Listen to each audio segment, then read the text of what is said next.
I was 18 years old, very pregnant, and living in Washington State.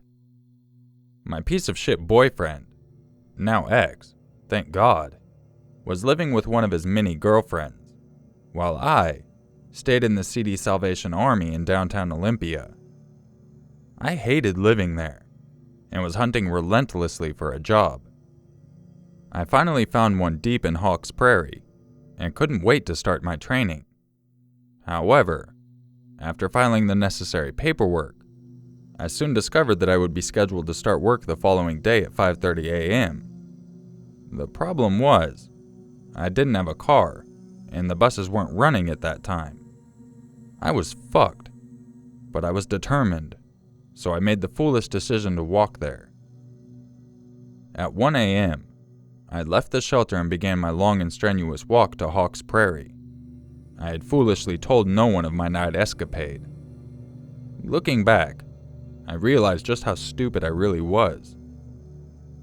2 hours in, and I had finally reached Lacey.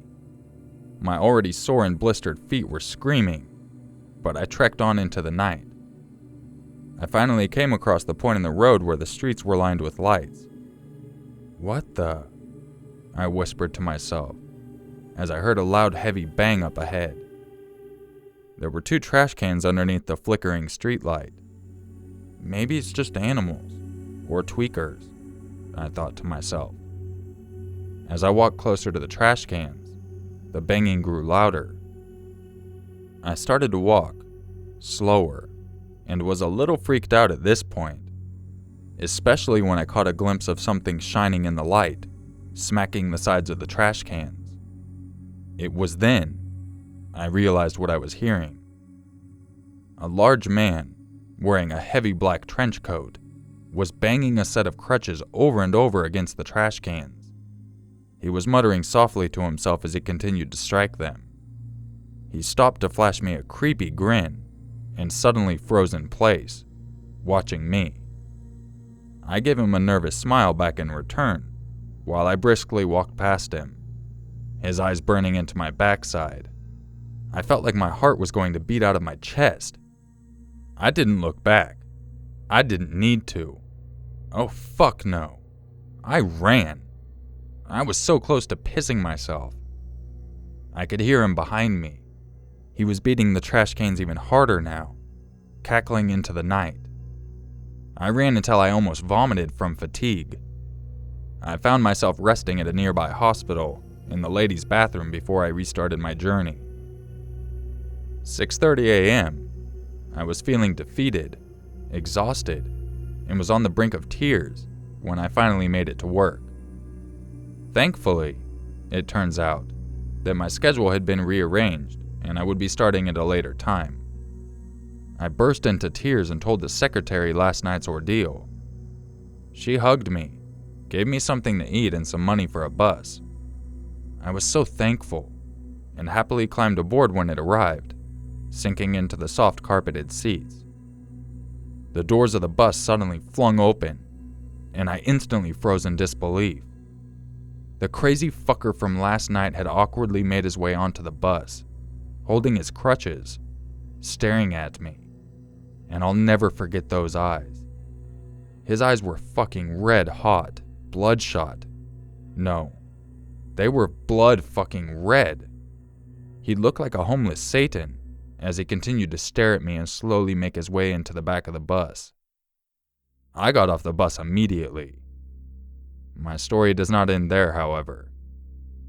Several months later, I found myself telling one of my buddies about the ordeal. His eyes widened with shock. I know who he is. Dude, do you realize how fucking lucky you were? That dude is fucking crazy, he said. Apparently, this crazy fucker was a dangerous schizophrenic off his meds that was notorious for bludgeoning random people on the street. I had seriously dodged a bullet, and to this day, it still gives me chills. What the fuck was I thinking?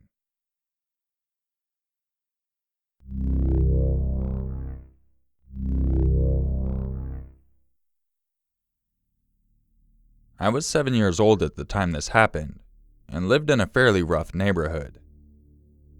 My mother and I occupied a small 2-bedroom flat, in which we had lived for over a year, with nothing happening to us yet from the locals. My mother was an actress, and had just done her final performance the night this happened. Myself, Mum, and family friends left the theater and came home. After an hour, Mum and her friends were heading out to go celebrate, leaving me with our friend Owen to babysit me. Owen had recently been attacked, but that's another story. He had a broken ankle, which meant he had to walk with crutches. A couple of hours went by. We watched Disney's Bug Life on video and ate some snacks. Later, I went up to my bedroom, playing Barbies near the door which I had left open. My bedroom was directly in front of the staircase, so I could be heard by Owen if the inviolable happened. Happily dressing my Barbie, I was jolted out of my childlike stance by a loud pounding on the door which was directly in front of the stairs. I knew it couldn't be my mom, or any of our friends as they had a key. Owen ignored it at first, until the pounding got louder. Then came the muffled voice of a man yelling, "Open the fucking door, John!" My little heart began thumping in my chest, and instant dread came over me like I had never experienced in my young life before. I heard grunting from Owen as he struggled to lift himself and grab his crutches. I got up from the floor, clutching my Barbie in my hand. Coming to the landing, I could see the blurred silhouettes of 2 men, as the door had a glass panel in the middle of the wood. They were kicking and thumping now, nearly breaking the door from its frame. Owen reached for the door, when I screamed, making him jump. "No! Don't open it! They are dangerous. Call a policeman or something," I remember saying, my young mind realizing that this was a scary and dangerous situation. Owen looked at me, and then to the door, and then back and forth for a moment, when the voice of one of the 2 men said, "I can see you. Open the fucking door now or we'll break it down. We want our money, John." When he said that, I realized that the men were after our previous next-door neighbor, who had only moved out a couple of days ago. I knew him, as I used to play with his daughter outside our front doors. He always seemed nice, even giving a birthday present that year. Only the day before I was sad, because they had left so quick and I didn't get to say goodbye. Being scared for me, and himself, Owen said through the door, "You've got the wrong house. No one named John lives here." That didn't appease the men, and they began kicking the door again. "Yeah, right. Just open the door." I swallowed hard and told Owen who John was. He nodded and put the chain on the door and opened it as much as the chain would allow. I could see through the crack a rough-looking man's face, which scared me even more. Owen stuck his face through and explained to the men what I had just told him, and that a little girl was in here and that they were scaring me. I nearly fainted from fright as I saw Owen get thrown backwards by the door as it slammed open, and I saw the men, one of them carrying a hammer. I screamed as they looked at me, and one of them came running up the stairs. Being absolutely petrified, I ran as fast as I could into the bathroom and locked it. It was pitch black in there, but I was shaking, and I was so scared that I just slumped onto the floor and crawled into the tiny space under the sink, panting from the fear and adrenaline. Squeezing my eyes shut, I could hear from downstairs Owen yelling at the men and pleading with them. Hot tears formed in my eyes, and I put my fingers in my ears to block everything out, weeping and pleading for my mom. Then I blacked out. The next thing I remember was my mom's voice on the other side of the door. "Jess! Jess! Baby, it's okay. It's Mummy." Jumping to my feet, I raced to the door, flinging it open. There she was. I'd never been so happy to see her in my whole life, and I flung my arms around her and sobbed into her shoulder. She held me tightly, stroking my hair and whispering reassuring notions to me. After I had calmed down, she carried me in her arms downstairs, where I saw the front door being fixed by one of our friends, who fortunately was a builder. We came into the living room, where I saw Owen and the rest of our friends huddled on the couch, where a couple of police officers were sitting in front of them, asking Owen questions. I remember him being in tears, and his face lit up as he saw me. "Is she okay?" he asked my mom. Everyone in the room looked at me. I was so happy to see them all. Mom put me down, and I ran to Owen and hugged him. He held me tight, apologizing over and over and telling me that I was right, and that he was stupid for not listening to me. A few weeks later, after everything had gone back to normal, my mom was cooking in the kitchen, and I was sitting in the room watching TV, when a knock came at the front door. Instantly, my heart began racing. My mom opened it, and to my utter relief, it was a policeman. She invited him inside and into the kitchen. Being intrigued, I crept up to the wall next to the door and listened to their conversation. The policeman said, "We found the 2 men that broke into your house, and they've been taken into custody." The rest I didn't understand, being only 7, so I went back to my film. It was only years later, when I brought up the subject of that night, when my mom told me what happened to the 2 men and why they broke in. Both men had been jailed for 15 years for drug charges, possession and dealing, GBH, grievous bodily harm, and armed robbery. That night was so terrifying that it is forever burned into my memory. I'm so happy that they were caught and sent to prison. The only bad thing is, as it was many years ago, back in 1997, the men will be out in a few years. Hopefully that time in jail has changed them. Probably not, but I feel safer now that I'm 25 and have moved away from the area. It was a case of men mistaking us for harboring John, and after they searched the house, they left. Owen claims the men had appeared to be drunk or high at the time. That's why they wouldn't listen and got it wrong.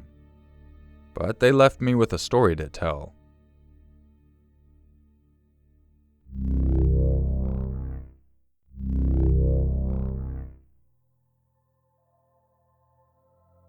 Growing up, there was an old house at the end of the street. We called it Old Miss Beaton's.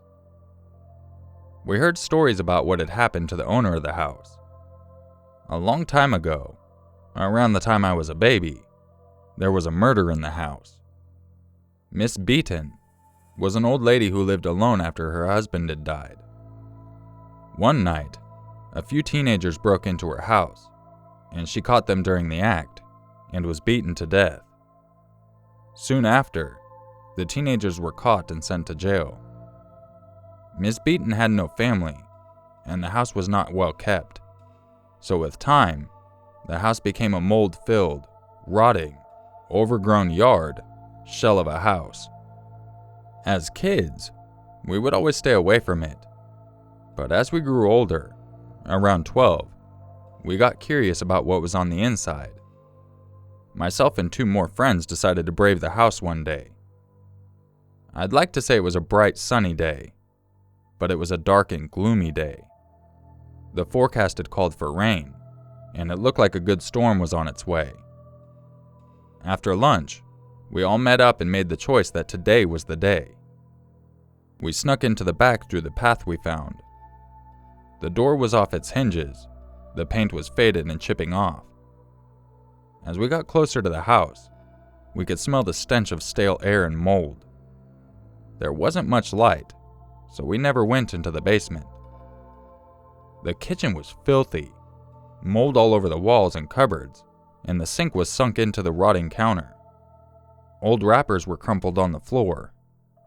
The pipes didn't work, no surprise there. We moved into the living room. There was a set of old stairs to the left. The couch was torn up, and the springs were rusted. More garbage filled the floor, and the walls, again, were covered in mold. The stairs creaked as we moved up them. The second floor was much like the rest of the house. Mold covered the walls, stale air, and garbage all over the place. There were 3 rooms on the second floor. The first 2 we looked at were empty, aside from the garbage.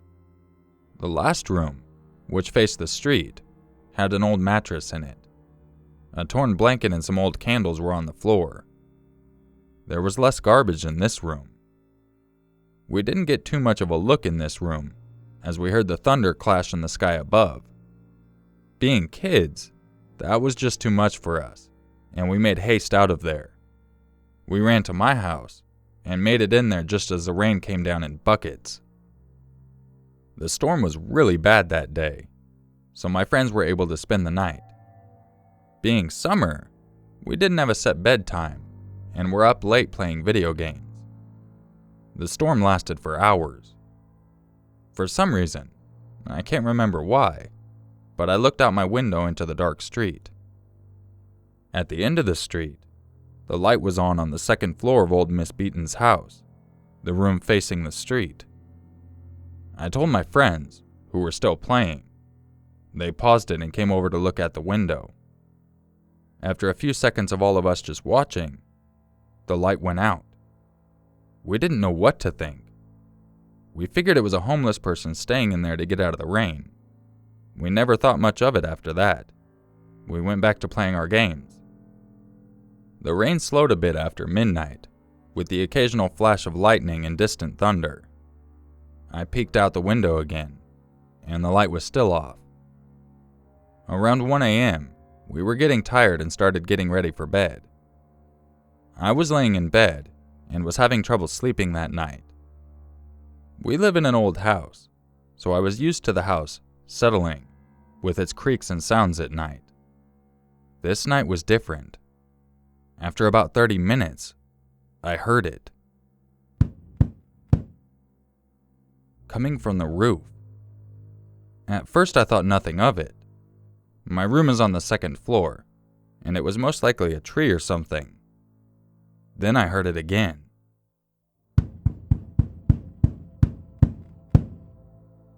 It was getting closer. This time I could hear it on the roof next to me, moving towards my window. A flash of lightning lit up the window, and I saw him. He had long, dirty hair, and wore a dirty brown trench coat, loose and left open. Rain dripped from his face and hair as he stared crouched down into my window. I screamed as loud as I could. My dad came running in a few seconds later.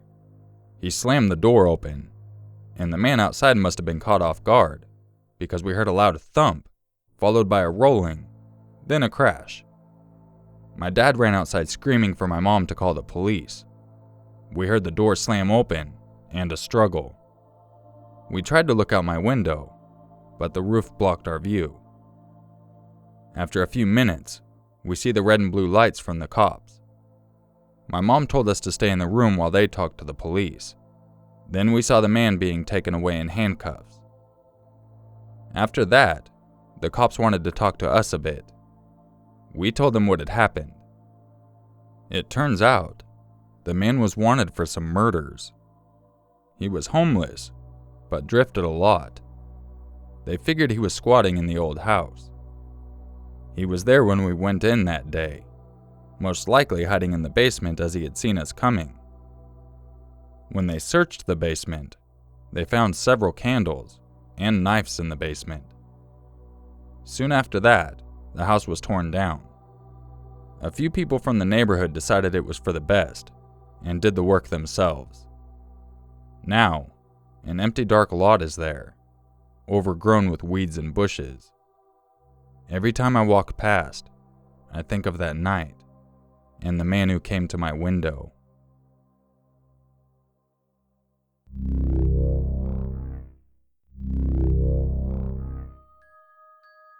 If you enjoyed this video, you know what to do.